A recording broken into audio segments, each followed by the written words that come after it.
Hello, we're going to do a quick run through of what you should be adding to your notes as a summary for what we've done with triangles and parallel lines and angle relationships. The first thing is to click on this link where it says Unit 2B Notes. That's going to open up a tab that says, please make a copy of the template. I click on Make a Copy.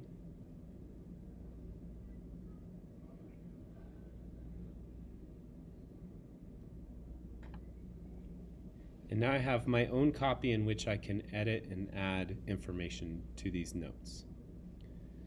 The first part that we're looking at is a lot of angles and relationships that we've used in previous weeks, not just this most recent one, but before that as well. What we want to do is add in additional examples for each of these types of angles. So the first one that says vertical, I'm going to look at the picture and see where else I can find some vertical angles.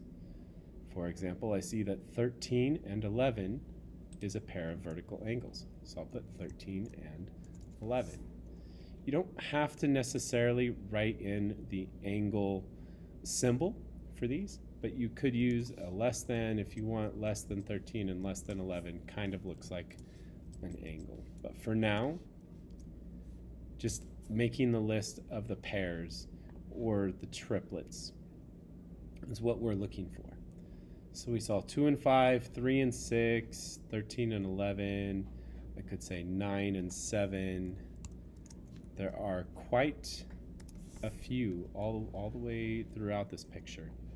But just adding a couple to the list is what we really want you to do. A linear pair.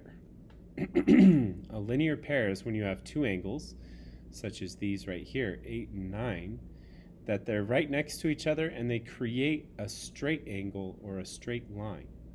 So 8 and 9 is a linear pair. Similarly, 9 and 10 is also a linear pair. 10 and 7, 7 and 8. It's really whenever you have two angles that make a straight line. Now let's talk about angles that add up to 90.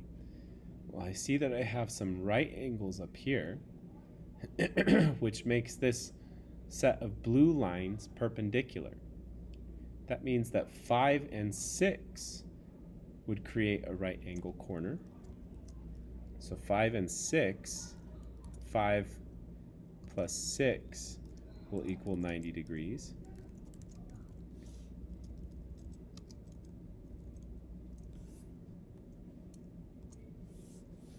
Similarly, 3 plus 2 will also equal 90 degrees.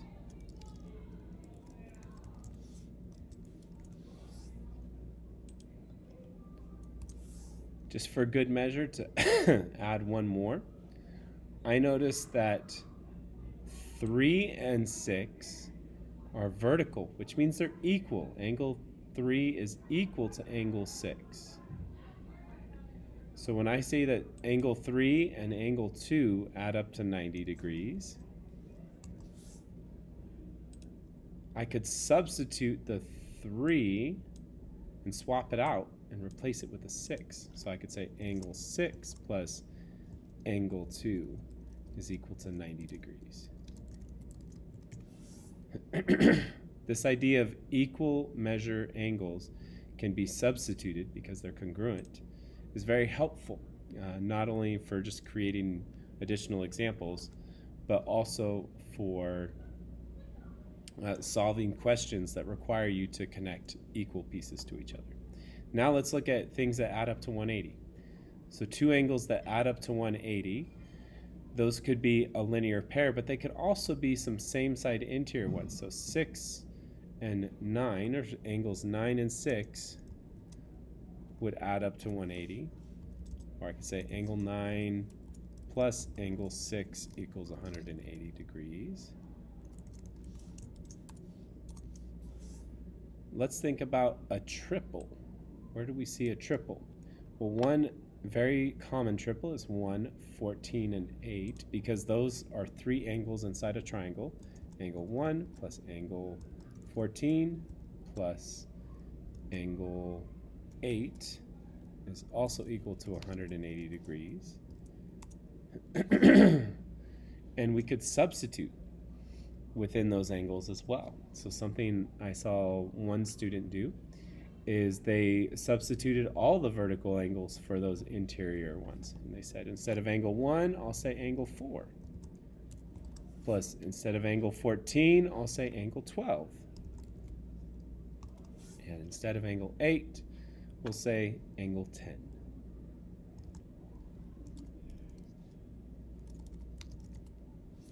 Equals 180 degrees.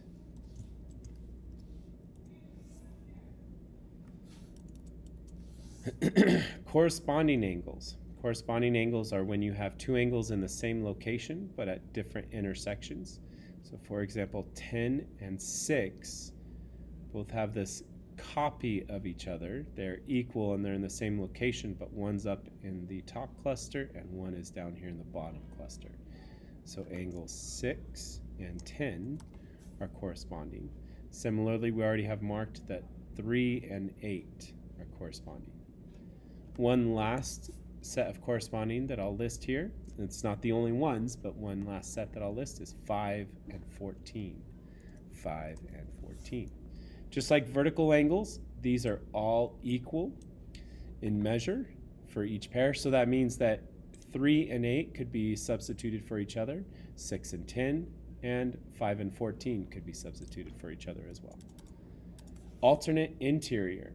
We have 6 and 8 listed. Also, we have 2 and 14. 2 and 14. And those are equal in measure because they have the parallel lines. Now this next one's a little bit different. If I were to say this blue line and this red line have the other blue line as a transversal, you could say that 1 and 9 are alternate interior, but they're not equal because this blue line and this red line are not parallel. So I'm not going to list that one here, but that is technically an alternate interior pair of angles. But because they're not equal, those two lines are not parallel. Let's talk about same side interior. We already have 2 and 13 listed. Earlier we said angles 9 and 6 is another pair that we could list. So I'll put those in. Alternate exterior.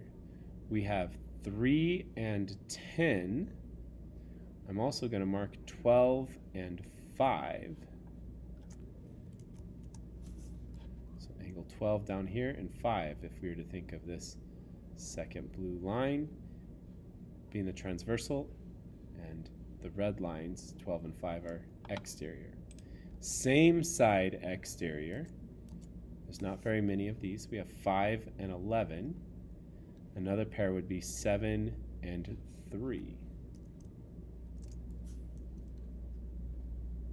Now let's talk a little bit more about triangles. So we have these triangles, and something we've seen a few different times is that the 3 interior angles inside a triangle always add up to, click this drop down, we're going to choose 180 degrees. An example here would be A, B, and C are the interior angles. And those total up to 180 degrees.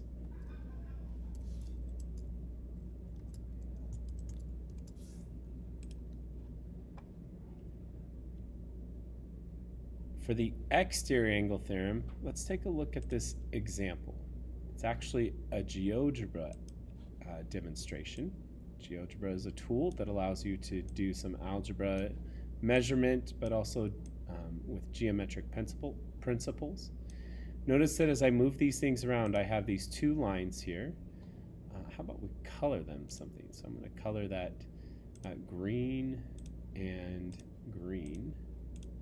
So the 2 green lines are always parallel. And as I move these around, these 2 red angles are alternate interior angles, and there's parallel lines, so they're equal to each other, they're congruent. And these blue angles, that say 25 right now, they're corresponding from this other transversal. And because of the parallel lines in this AC transversal, those are also congruent. No matter how I move these around, these two angles, the red and blue on the inside of the triangle, combine to make this outside angle. So if I were to add them together in this way, BCD plus DCE, I could get the whole exterior angle, which would total to 124, no matter how I move this around. It's just really neat that those two angles kind of have a shortcut for me, that they're always going to be adding up to that outside angle. Let's see how this plays out in our notes. So the two interior angles add up to one exterior angle. So which ones are the ones that we would match? So if I'm looking at angle 4 over here, I would go to the other side, A and C, to find the two angles that add up to that. If I have A and B, those would add up to an exterior angle somewhere over here. And it's all you would do to find it is to extend one of those lines, either AC extend it or BC extend it. And that would give us either angle 9 or 7. We could choose either 7 or 9, either one. I'll choose 7. The only combination not listed here would be angle B and angle C. So if I'm looking at B and C, then that would be either angle 1 or angle 3. We'll mark angle 1. For these last pieces down here at the bottom, we'll make these a little bit easier to catch onto its own page. Oh, we're missing one of the shapes. That's okay. Oh, there it is. If I were to click on this one for interactive, it'll take me to a picture that has all of these angles, and I could move them around to try and figure out for an isosceles, what do I notice? Is it possible to make them a right angle? Let's see if I were to make this a right angle there. Is there a way, can I move this to a certain measure where I would get a 90-degree corner with a right angle? I could. So it is possible sometimes to create an isosceles triangle with a right angle corner or a 90-degree corner. Similarly, I could do the same with the scaling triangle.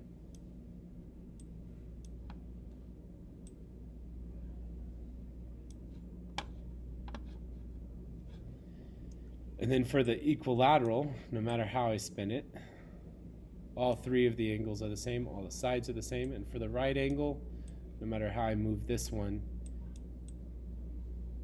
I'm going to have at least a right angle. I could have all three sides different, but I could also have the two sides be very close and actually equal to each other. Let's see if I can get it exact, 2.2. There we go. So I could make them equal to each other. That was exploring with some of these triangles so that I can better answer these questions. On a scaling triangle, all sides and angles are unique. That is always true. Could it have a right angle? It can, sometimes. Could it have two equal angles?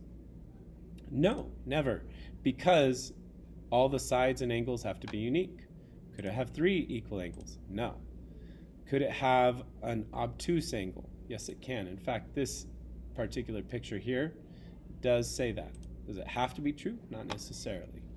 I could have all three angles be acute. All right, let's look at a few more. On a right triangle, all sides and angles are unique. That's possible, but it's not guaranteed, so that would be sometimes. Has a right angle. That has to be true. Always true. Has two equal angles. We did see that there is an example where on a right triangle you could have two equal sides and two equal angles. So that's sometimes true, but not always true.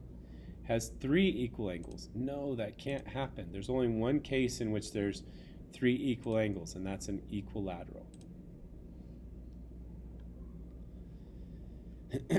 Has an obtuse angle. That's also never true, because if one angle is already 90 degrees, it's impossible for any other angle to be bigger than 90, because the total has to be 180. If I were to try and add up to 180, and I've already got 90, I only have 90 degrees left over. So even if I was 89.9 and the other angle was 0.1, I don't have enough space to make any obtuse angles. Isosceles. All angles and sides unique. Never, because some of them are going to be equal. There are two equal angles, always. Could it have three equal angles? I'm going to mark sometimes, but I'm going to leave this one kind of up to debate a little bit. Could it have a right angle? Yes, it could. So sometimes. And has an obtuse angle. And that is also sometimes. An equilateral triangle. Are all three sides and angles unique? No, never.